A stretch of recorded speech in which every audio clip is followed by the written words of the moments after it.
Today you will be immersed in a magical world. A guy who once saved him from war has been thrown into this world. Now, apparently, it's time to repeat his former exploits and recreate a peaceful environment. Will the great Socio be able to pacify the warring parties, maintain a stable relationship with his friends, and defeat his dangerous enemies? We're about to find out. Childhood friends Yuki and Juhi sit at school at recess and talk about their own things.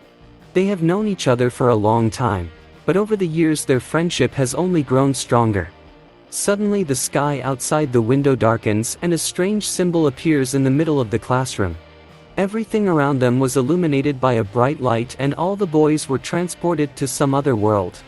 They found themselves in the middle of the desert, and the local inhabitants were coming at them with obviously not good intentions.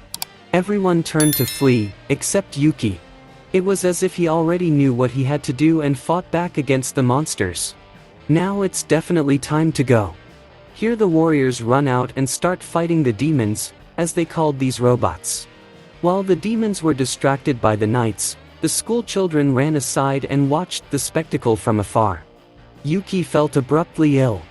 He felt a curse immediately, a sensation unmistakable. The soldiers were clearly losing and a squad of trained knights arrived to protect the school children. At this time the boys arrived in the kingdom of Destinia. They were called heroes from another world to help them end the war. The boys agreed to this and they began diligent training. Yuki had an argument with his boss Elka, and through that argument she realized that the guy was a hero who had saved them from their enemies 5 years earlier, named Cizio. He died in one of the battles, reborn in another world as a human Yuki, but he still has his powers and memories. He lived for many years under the cover of a false identity, hiding the true story. He was now back home again, but he didn't know how or why, and didn't care in the least. The main thing now is that he is here with his friends. Then 5 years ago, during the war, he was a brave warrior who was famous for his victories and strength. It's most likely the same villain Ciccio fought with. Toma is involved in everything. Meanwhile, the kingdom wants to declare war on the demons. It is Ciccio's duty to stop this war. What will you choose? Ignore, go to school or work? Like and subscribe to watch anime all day. But first we must get our weapons back. Now you can go in search of Toma. A customer came to Grandpa Ruri's shop to buy rare jewelry. He didn't want to sell them to anyone, but when a whole bag of gold was piled on the counter, he couldn't refuse. Grandpa's cardinal rule in life was that money solves everything. If there is money, then there will be everything else. Only through wealth can one survive in this world. He passed on his position in life to his granddaughter. After her grandfather's death, the granddaughter left home and went on a journey. In the middle of a dark forest, a werewolf monster came upon her. It swooped down on the wagon of goods. It would have killed her, but Sekio saved her. The girl asked the boy to be her guard along the way, and after hesitating, he agreed. After passing through the night they found themselves in a port city. Unfortunately, most of the goods could not be saved. It doesn't matter, the most important thing is that the girl had to go to the demon lands, but because of the war ships don't go there. Taking pity on the girl, Socio decided to help her here as well. When the guards wanted to inspect the girl's goods, the boys stopped them. They were about to fight, but public opinion was more important and they had to back down. Ruri thanked him with delicious sandwiches. But the problem of getting to Demon Land was still unresolved. The boys decided to spend the night at a tavern, where Ruri told Cizio a story about her grandfather. He was the greatest goldsmith and once someone had come to him to mend a brooch, but he was old and didn't have much time left. Before he died, he asked his granddaughter to give the brooch to its owner. While Ruri was in the bath, the boy looked at the jewel. It turned out to be his magic brooch. Then 5 years ago, in battle, he had used it. What happened then? At night, guards came for the boys at the tavern. They explained their actions by saying that the tavern's visitors were vicious lawbreakers who needed to be detained. They burst into the room sharply and unceremoniously. They had to flee. Socio grabbed Ruri under the armpit and jumped out the window. He is, after all, her guard, it is now his duty to protect the girl. Confusing a couple of empty-headed knights in the alleys of the street was no problem for Soshio. Once at a dead end, there was nothing to do, and the lad hopped on his faithful kite friend to swim across the sea.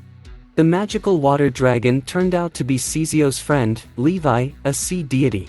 Upon arriving at the coast of the demon land, our travelers decided to roast squid and have a snack. Where did they get the squid? And Soshio wanted to watch the creatures battle. The demon lord is nearby, and she's the one who needs to deliver grandpa's package. They have to deliver a parcel to their grandfather's house. The demon's village is in a bad way, because of the war. Parcels are not delivered from the mainland, and besides, some monster has appeared in the sea, which does not allow the locals to go fishing. With the arrival of Sizio, all problems evaporated. That monster turned out to be a squid, which Levi killed.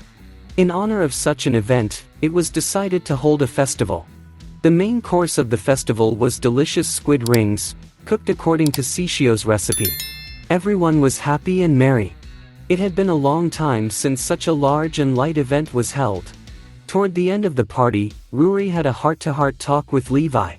It turned out that 5 years ago Soshio had fought Levi. She had gone completely mad because of the war and stopped controlling herself. She wanted to destroy everything and forget herself.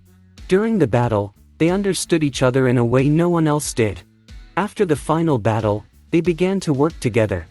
Vlad, the guardian of the head of the demons, burst into celebration. He thought the village was on fire and someone was attacking their lands. He was obligated to crush the enemy, for he is the right hand of the demon lord. He was especially wary now, in such turbulent times. But it turned out to be much easier and more fun, so he too joined in the celebration. Vlad went out in search of the great Levi, all worked up about the impending war. Vlad asked for the demon lord's help. She's getting married to a certain tyran. But not by mutual consent, but because of a curse of submission. Under the pretense of a gift, he gave her a necklace with the curse on it. She knew there was a catch to it, but she agreed anyway. For the sake of winning the war and enlisting Terran's support. Her loyal knights can't let it go that easily. The young man is the richest merchant in the world. We must get his support, but not at the same sacrifice. Sekio and Levi rushed to her castle to resolve the situation. The forest path is crawling with monsters, so we must be careful. Levi, though, had no trouble wiping out a couple of 3 wolves. The situation is strange. Demons think that they were attacked by humans, and people think that the demons first declared war. And that means only one thing: the war was set up by third parties. Probably that same merchant Tyran.